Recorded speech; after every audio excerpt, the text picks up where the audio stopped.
Hermanos, primera de Tesalonicenses, capítulo 1, versículo 5 en adelante, dice la palabra de Dios así. Pues nuestro evangelio no llegó a vosotros con palabras solamente, sino también en poder, en el Espíritu Santo y en plena certidumbre, como bien sabéis cuál fuimos entre vosotros por amor de vosotros. Y vosotros vinisteis a ser imitadores de nosotros y del Señor, recibiendo la palabra en medio de gran tribulación, con gozo del Espíritu Santo. De tal manera que habéis sido ejemplo a todos los de Macedonia y de Acaya que han creído. Porque partiendo de vosotros ha sido divulgada la palabra del Señor, no solo en Macedonia y Acaya, sino que también en todo lugar vuestra fe en Dios se ha extendido. De modo que vosotros no tenemos necesidad de hablar nada, porque ellos mismos cuentan de nosotros la manera en que nos recibisteis y cómo os convertisteis de los ídolos a Dios, para servir al Dios vivo y verdadero, y esperar de los cielos a su Hijo, el cual resucitó de los muertos, a Jesús, quien nos libra de la ira venidera. Oremos, Señor maravilloso, en esta hora, Padre, te pedimos que seas tú quien hables a través de estos labios. Señor, que tu Santo Espíritu, Señor, toque nuestro corazón y nuestras mentes en esta hora. Te lo pido yo en el nombre de Jesús. Amén. Tome su lugar, amado hermano, gloria al Señor. De ídolos al Dios vivo. Hermanos, no sé cuántos han estado siguiendo el mundial, pero he notado que la gente que está ahí dentro del estadio, a veces está lloviendo y ahí están. A veces están con un solazo y ahí están, porque está jugando su equipo preferido, favorito. Aquí estamos con un calorón, por el tiempo afuera está más caliente. Ya sabrá si quiere que hagamos el culto afuera. ¿Ah? Pero aquí está mayor que un equipo de fútbol. Aquí está alguien mayor que un equipo de fútbol o que un jugador preferido. Aquí está Jesús.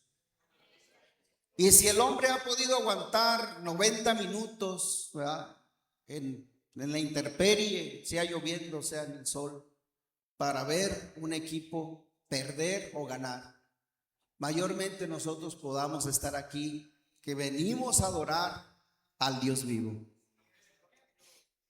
Porque el tema de hoy es de ídolos al Dios vivo. De ídolos al Dios vivo. Quiero decirles que los dioses de hoy no exigen sacrificios ni templos antiguos, pero de igual manera, aunque hoy no exigen templos los dioses o no exigen sacrificios, hay algo que los ídolos del tiempo, de la época en la que vivimos, exigen: tu salud mental, a cambio, ¿sí?, de un ascenso. Exigen tu paz a cambio de validación social. Exigen tu identidad a cambio de tener relaciones con personas o parejas. Hoy pensamos que superamos la idolatría del pasado, porque ya no adoramos figuras de piedra, a las lumbreras como el sol, al fuego, al viento. Pero la sociedad en la que vivimos ha convertido sus propios dioses.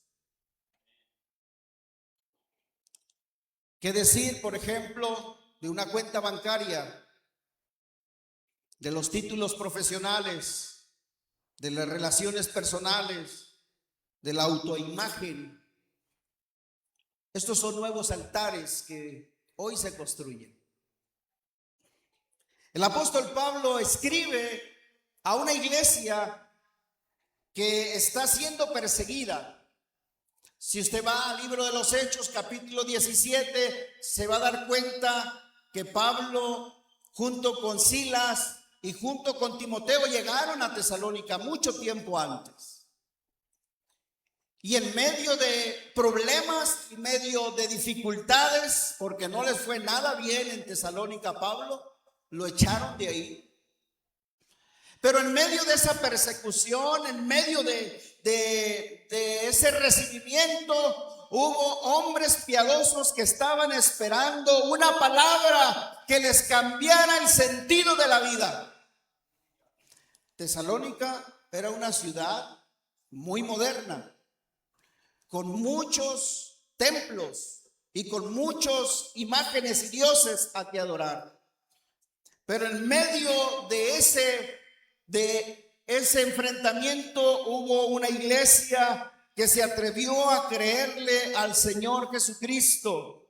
Por eso Pablo dice que ustedes se cambiaron de bando, diciendo ahora dejaron los ídolos para convertirse a un Dios vivo. Hoy vamos a descubrir que, hermanos, el convertirse en cristiano o vivir una vida cristiana no se trata de añadir a mi panteón de dioses a un Dios más. Porque muchas veces el sincretismo religioso es: yo puedo tener mis propios dioses y puedo añadir otro. Pero en el caso de Jesús, la iglesia solo adora a un solo Señor. La iglesia solo adora a un solo Dios. La iglesia no tiene varios dioses. No se trata de añadir en mi panteón de dioses a otro Dios llamado Jesús, sino se trata de entender que solo hay un Dios verdadero. La conversión de una persona a la fe tiene tres movimientos, tiene tres pasos importantes. La primera es el rompimiento de mi pasado. La segunda es entender que tengo un nuevo dueño. Y la tercera es una promesa que me espera en el futuro. Porque la iglesia tiene una promesa. Amén. Así que lo primero es romper con nuestro pasado. Hay una ruptura que debe ser radical en nuestras vidas. Pablo dice en el versículo 9: como ustedes se convirtieron de los ídolos a Dios. La palabra convertirse significa dar un giro de 180 grados. Cuando Pablo está diciendo ustedes iban en este rumbo, pero cuando vino la palabra de verdad, cuando vino la manifestación del Espíritu Santo y cuando vino la mano de Dios con poder y milagros, ustedes iban en este rumbo adorando a ídolos y se voltearon para cambiar de rumbo. Es convertirse, no es siguiendo el mismo rumbo. El cristiano no debe ir por el mismo camino del cual el Señor lo ha sacado, sino es caminar en dirección opuesta, en un camino que Dios ha preparado para todos aquellos que le creen. Para la iglesia de Tesalónica fue un abandono total de moverse de lo falso a lo verdadero. Esto implica mucho, hermano, cuando hacemos una lectura, pues la iglesia de Tesalónica se convirtió, aceptó al Señor, pero hubo mucho que pagar. La iglesia tuvo que pagar un coste social, por ejemplo. Ustedes sabían que en el primer siglo la iglesia fue denominada atea. Fuimos llamados los primeros ateos. ¿Por qué razón? Porque ya la iglesia, cuando se convirtió de los ídolos al Dios verdadero, la iglesia ya no tenía un templo, la iglesia ya no tenía imágenes. Y decían: ¿cómo es que tú adoras a algo que no ves? Y al no tener templos y al no tener imágenes, dijeron: estos son ateos, estos no saben a quién adoran. Pero sin embargo, nosotros no necesitamos de una imagen para entender que al Dios que adoraba la iglesia es una iglesia viva. Pero no solamente fueron acusados de ateos, también fueron acusados del enemigo del Estado. ¿Por qué? Porque se adoraban al César como Dios. Y cuando la iglesia se convirtió de los ídolos, entendieron que solamente hay un Señor, y ese Señor se llama Jesucristo. Y cuando ellos decían: no, el César no es el Señor, Jesucristo es el Señor, el Estado decía: estos son enemigos. El Estado inmediatamente iba por ellos, porque decían: estos son enemigos, estos están proclamando a otro César, a otro Señor. Ellos están diciendo que Jesucristo es el Señor de ellos. Fueron marginados socialmente. Sus propias familias los delataban. Hermano, la iglesia primitiva también tuvo sus conflictos. ¿Y qué decir? Que se afectó económicamente todo aquel que había aceptado a Jesucristo. Muchos de ellos, en aquella época había gremios, en el primer siglo. Si usted era carpintero, usted tenía que ser parte del gremio de los carpinteros, lo que hoy denominamos más o menos un sindicato. Si usted era chirroquero, pertenecía a los chirroqueros, hermano Jesús. Si usted era mecánico, a los mecánicos. Hermano, pero cada gremio tenía su Dios. Y antes tenían sus reuniones. Y en las reuniones se hacían en los templos. Y en los templos se hacían oraciones para que bendiciera el Dios al gremio, a la profesión. Entonces, cuando alguien se convertía al cristianismo, decía: no, ya no necesito ir allá por la bendición. Yo he conocido a alguien que es un Dios verdadero, que me va a bendecir, que me va a cuidar. Pero ellos fueron excluidos y económicamente empezaron ya no a haber entradas, porque les empezaron a cerrar los contratos. Las mejores carnes se vendían en los mercados, porque las carnes se sacrificaban a los ídolos primero. Entonces la iglesia ya no iba a comprar carne, porque sabía que aquella carne había sido sacrificada a los ídolos. Y aún los mercaderes, cuando ibas pasando, identificaban y decían: este ahora es cristiano, no le vendas. Fueron afectados de alguna manera económicamente, hicieron boicots, pero a ellos no les importó. A ellos no les importó que se quedaran sin el ingreso que tenían, porque ahora se habían dado cuenta que antes estaban siguiendo a ídolos falsos, pero que ahora están siguiendo a un Dios verdadero, que vino no con cuentos, no con filosofías, sino con una palabra de poder y de autoridad, que les dio lo que no les había dado, todo lo que ellos habían buscado. Cuando Pablo dice que se convirtieron de los ídolos a Dios, no está describiendo una simple decisión de decir: yo me convierto al Señor. No era solamente como muchas iglesias que levantan las manos para hacer una profesión de fe. No es solamente cambiar de una religión a otra, para cambiar un culto de tipo a otro culto. Cuando Pablo estaba diciendo que ellos se convirtieron de los ídolos a Dios, lo que está diciendo es que las personas perdieron familias, perdieron negocios, perdieron su reputación y en muchos casos su libertad y hasta su propia vida. Pero ellos no negaron su fe. Y Pablo les está recordando, aún en medio de su tribulación, aún en medio de su problema, aún en medio de todo lo que vivieron, iglesia, le estaba diciendo a la iglesia de Tesalónica: aunque ustedes han padecido esto, sus familiares los han dejado, han perdido negocios, los han abandonado, aún ustedes están en las cárceles, aún con todo eso la fe de ustedes sigue avanzando, la fe de ustedes se sigue predicando, de tal manera que no tengo necesidad de hablar. Con ese testimonio, ¿qué no se va a convertir? Miren la importancia de dar un buen testimonio ante la sociedad. Por eso es más importante dar el testimonio de que predicar de Cristo, es que vean a Cristo en nosotros. Que cuando estamos pasando dificultades, problemas, seamos nosotros los que tengamos una fe firme. Que cuando te pregunten: hermano, ¿y usted no está triste porque lo corrieron del trabajo? No, hombre, que voy a estar triste. El Señor ya tiene algo mejor y preparado para mi vida. Porque Él es el que conoce mis pasos, el que conoce mi corazón, es el que me llamó.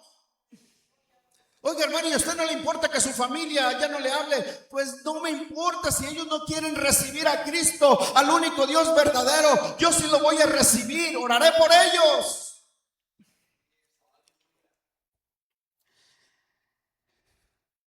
Hoy hay ídolos modernos. ¿Qué es un ídolo, hermanos? A veces pensamos que cuando hablamos de un ídolo podemos decir algo hecho a mano y de piedra. Sí, eso es un ídolo. Pero hay ídolos modernos en la actualidad. Juan Calvino decía que el corazón humano es una fábrica de ídolos. Un teólogo protestante decía hace muchos siglos atrás que el corazón del hombre es creador de ídolos. Hermano, el hombre se inventa tantas cosas para adorar. Un ídolo es cualquier cosa a la que tú le dices: si te tengo, mi vida tiene sentido, y si te pierdo, mi vida no vale nada.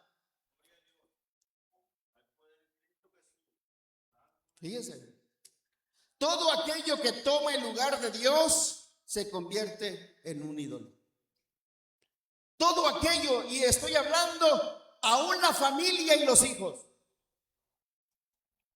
Y usted puede decir: hermano, ¿cómo la familia y los hijos? Si se supone que debemos, claro, ámalos, cuídalos, respétalos, valóralos, ayúdalos, pero nunca los hijos van a darte el valor, ni la identidad, ni la felicidad que solamente Cristo te va a dar. Porque el padre que está buscando que en sus hijos encuentre la identidad, hermanos, no. Mi identidad no me lo dan los hijos. No me lo dan mis hijos. Mi identidad, mi valor como persona no me lo dan mis hijos.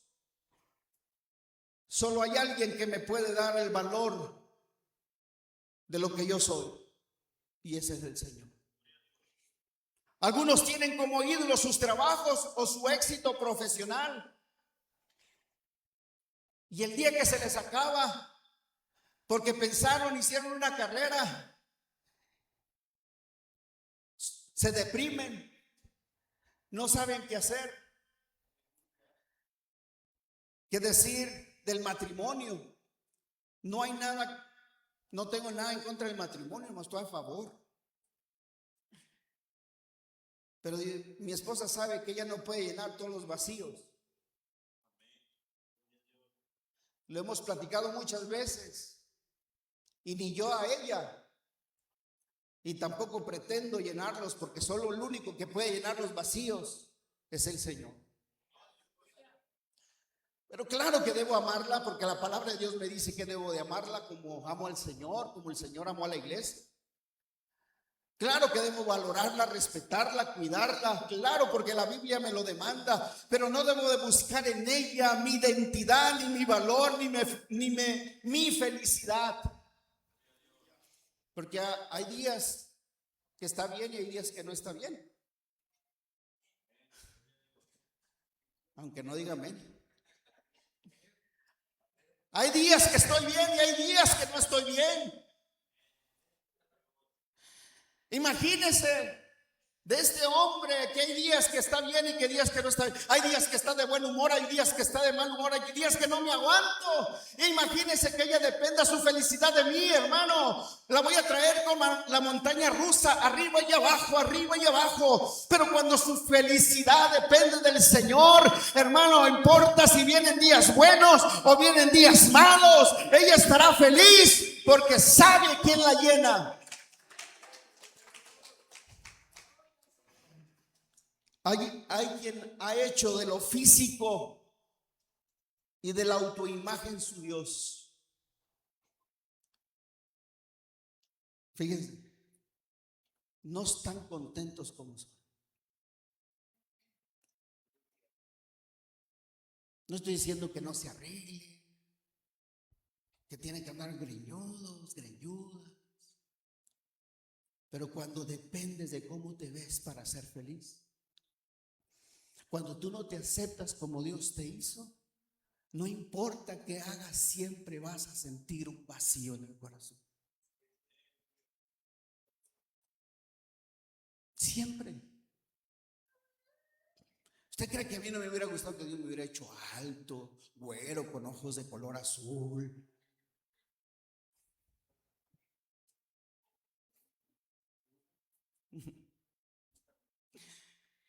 Parezco más asiático, ¿eh?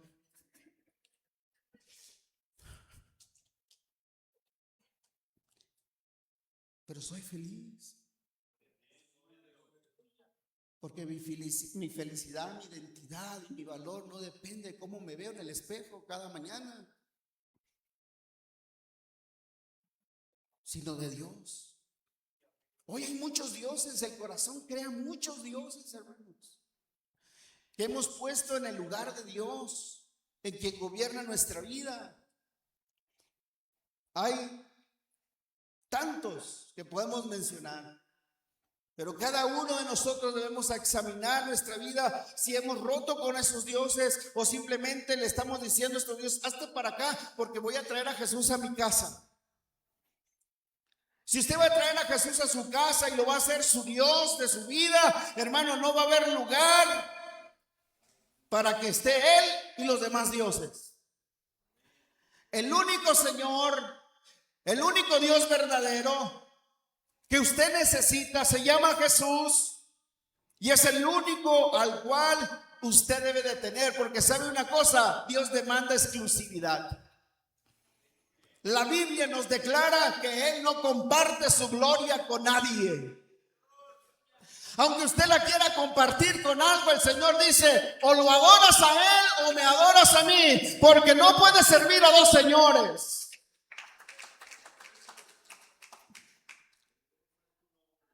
La iglesia de Tesalónica rompió con sus ídolos, rompió con ellos, aunque les costó todo lo que les mencioné. Pero habían recibido algo en su vida que los llevó a entender y valorar que no importa si se quedaban sin nada, habían recibido algo mejor. Y luego Pablo les dice: ustedes se convirtieron de los ídolos al Dios verdadero, pero también les dice: para servir. Fíjense bien, algo importante, que la iglesia no viene solamente a ser alguien que recibe del Señor, sino que se pone a disposición. La palabra servir significa: viniste a ser esclavos de Él voluntariamente. Porque la salvación no es solo que te perdonen para ir al cielo. Es un cambio de dueño, hermanos. Cuando uno se convierte al Señor vivo, al Dios verdadero, uno le está diciendo: tú eres mi dueño, aquí y ahora. No cuando vengas allá en el Señor, cuando vengas, Señor, en las nubes, pues ya cuando vengas tú en las nubes, Señora, pues ya me pongo a tu disposición. No, cuando alguien acepta al Señor, cuando alguien es bautizado como manda el Salvador, así como dice el corito, está diciendo: Señor, quiero que tú seas el dueño de mi vida, ahora, aquí y ahora, Señor. El contraste de un ídolo y un Dios. Antes servían a ídolos muertos y falsos. Ahora sirven al Dios vivo, y dice Pablo, al Dios vivo y verdadero. Hermano, los ídolos muertos y falsos no solo te quitan el tiempo, y en algunos casos hasta el dinero. Una vez alguien dijo: ¿quieres? Dame tu mano para leerte el futuro. No, le digo: yo mi futuro ya lo sé, y también sé el tuyo si no te arrepientes. Porque los ídolos muertos y los ídolos falsos no solo nos quitan el tiempo, nos mienten y al final te abandonan. ¿Por qué, hermano? Porque los ídolos muertos y falsos te hacen promesas que jamás te van a cumplir. Un ídolo muerto te habrá muchas promesas de que te va a hacer rico, de que te va a hacer famoso, de que te va a dar esto, de que te va a dar el otro, hermano. Pero un ídolo falso, un ídolo muerto, no puede escuchar, no puede ver, no puede oír, no puede caminar, y te da mentiras tras mentiras. Y ellos lo supieron muy bien, hermanos. Porque cuando se convirtieron al Señor, es muy probable que muchas cosas que ellos necesitaban, que su religión nunca les dio, cuando vino el evangelio, poder de Dios, dice Pablo, es muy probable que aquella palabra que tiene poder cambió por completo sus vidas, como cambió la nuestra. Pablo dice: un ídolo muerto siempre te va a abandonar, porque sus promesas no te pueden, nunca se van a cumplir. Pero el Dios vivo y el Dios verdadero es un Dios que te escucha. Hermano, es tan sencillo que tú hables con ese Dios. Aunque no tengamos una imagen, el Señor está presente. Él responde a nuestras oraciones. Él nos ama y nos demostró que nos ama, porque Él bajó del cielo para llevar una cruz y rescatarme a mí, y me dio la paz que el mundo no me pudo dar, y me dio el descanso para mi alma. Venid a mí y hallaré el descanso para vuestras almas, decía el Señor. Venid a mí todos los cargados y cansados, que yo os haré descansar. El Señor hace promesas que Él cumple, hermanos. Y todo cansado y todo agobiado y todo abatido que viene al Dios verdadero, lo encuentra su respuesta en Él, encuentra su amor, encuentra su perdón, encuentra su rescate.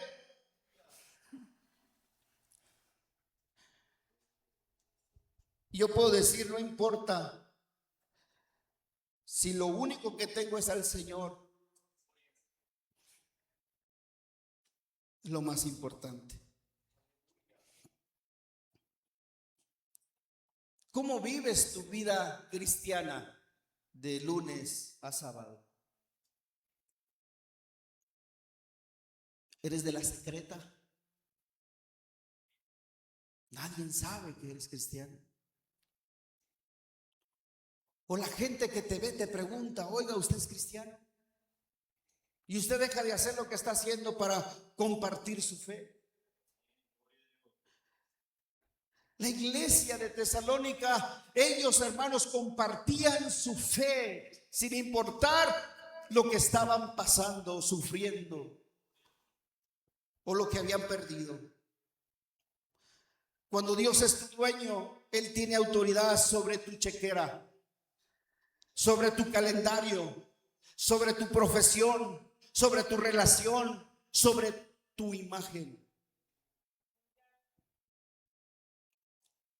Y Pablo dice al final,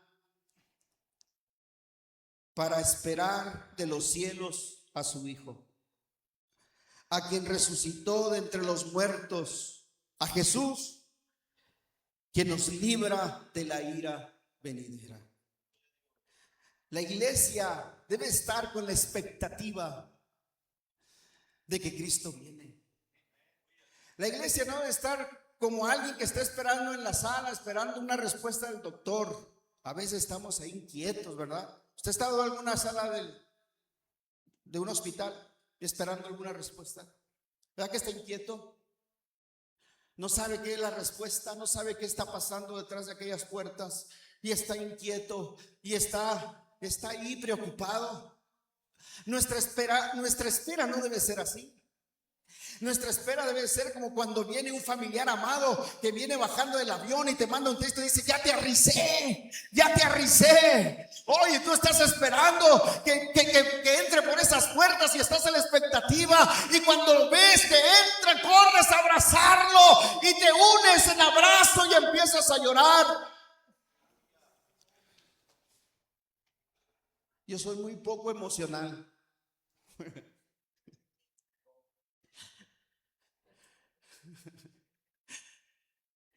Pero demuestro mi emoción de otra manera. Lo digo porque ahorita me cayó el 20, ¿no?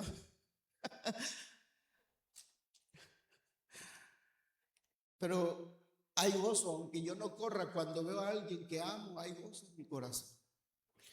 Ahorita entré a la hermana, se me olvida el nombre, la esposa del hermano Jubal y su papá, me dio gozo verles.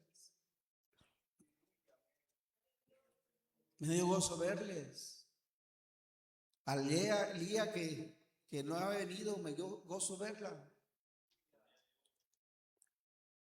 A Sael, cuando deja de venir, a mí me da gozo verles. Porque no hay nada mejor que estar aquí. Yo no quisiera estar visitándolos en el hospital. Quisiera verlos aquí. A José, ya no lo veo, pero a José lo saludé. Hermanos, porque aquí hay bendición y vida eterna. El Señor nos espera para traernos una palabra de bendición. El Señor nos espera y nos anhela para bendecirte. Sé que no es fácil llegar aquí, hermano. Sé que no es fácil. Hay muchas cosas que se pueden atravesar. Obviamente, ¿por qué? Porque aquí se adora a un Dios vivo, hermano. Aquí se adora a un Dios que escucha la oración. Aquí se adora a un Dios que se hace presente. Aleluya. Y el diablo lo sabe, que cuando la iglesia adora a un Dios vivo, aquella respuesta que esperabas puede venir en este instante. Aquella sanidad puede venir en este instante.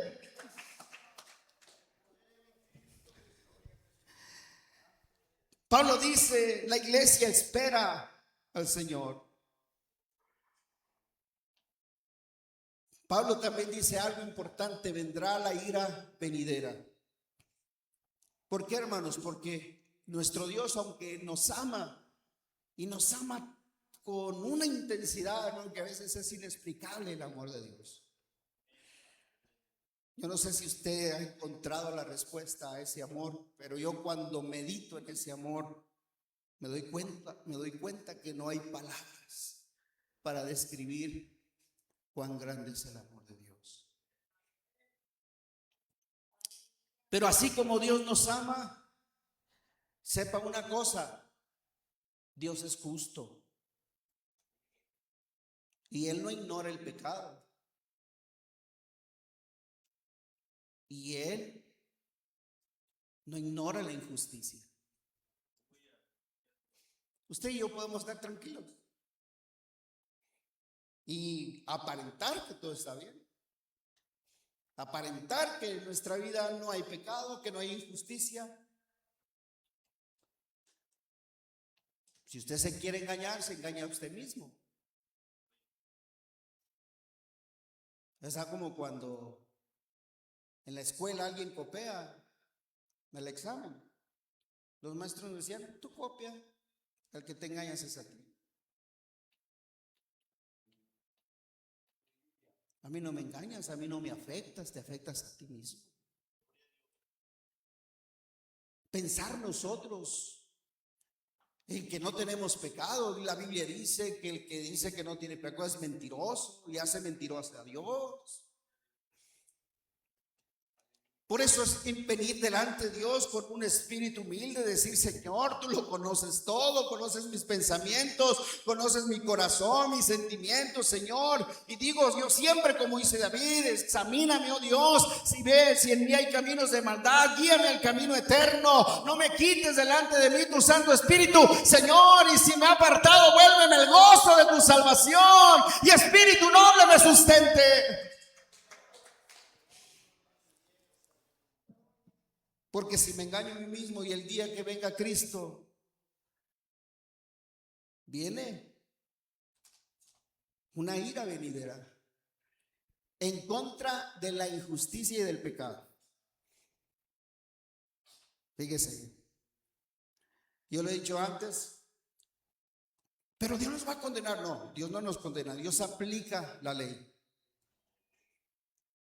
Así como usted, cuando va de exceso de velocidad, el policía le aplica la ley y le dio un ticket. No, usted dice: qué policía malo. No, usted y yo, que muchas veces ignoramos, ¿verdad? Ignoramos intencionalmente, muchas veces, y las consecuencias que nos pagan. El policía lo único que hizo fue aplicar el reglamento. E igual el juez cuando da una sentencia.